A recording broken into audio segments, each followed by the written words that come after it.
మీ అందరికీ నమస్కారం అండి. ఆంధ్రప్రదేశ్ ప్రజలందరికీ, భారతదేశ ప్రజలందరికీ నమస్కారం. మీకోసం మరోసారి మీడియా ముందుకు రావటం జరిగింది.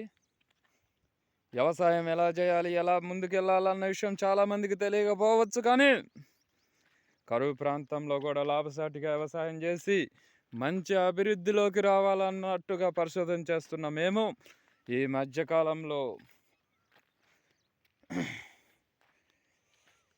కొత్త వ్యవసాయ పద్ధతులను కనుక్కోవటం జరిగింది. లాభసాటి వ్యవసాయం, వాటర్ తక్కువ ఉన్నా కూడా, వర్షపాతం తక్కువ ఉన్నా కూడా లాభాలను తీసుకొచ్చేది వ్యవసాయం చేయాలి. ఆ వ్యవసాయం ఈ భారతదేశానికి చాలా అవసరమని అనిపిస్తూ ఉంది.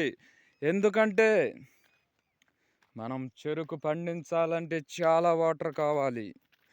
అదే తాటి చెట్లను పెంచి తాటి బెల్లాన్ని తీయగలిగితే చాలా వాటర్ సేఫ్ అవుతుంది. ప్రకృతిని కాపాడిన వాళ్ళం అవుతాం.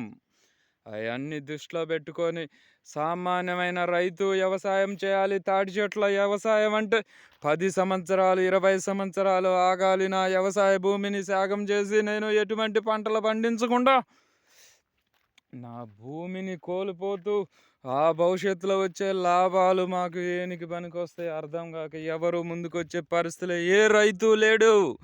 కానీ గవర్నమెంట్ స్పందించి బీడు భూములు, బంజర భూములు, కొండ బోర్డు భూములు మాకైనా లీజ్ అగ్రిమెంటులో ఇస్తే దాంట్లో రత్నాలు పండిస్తాం.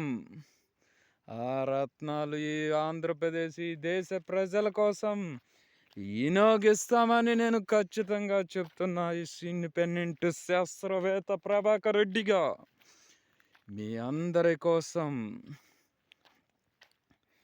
రానున్న నా సొంత విలువైన టయాన్ని పక్కన పెట్టి దేశం కోసం పరిశోధన చేస్తున్నప్పుడు గవర్నమెంట్ నుంచి నేను భూమిని మాత్రమే అడుగుతున్నా లీజ్కి. అంతకన్నా మించి ఏమి అడగట్లేదు.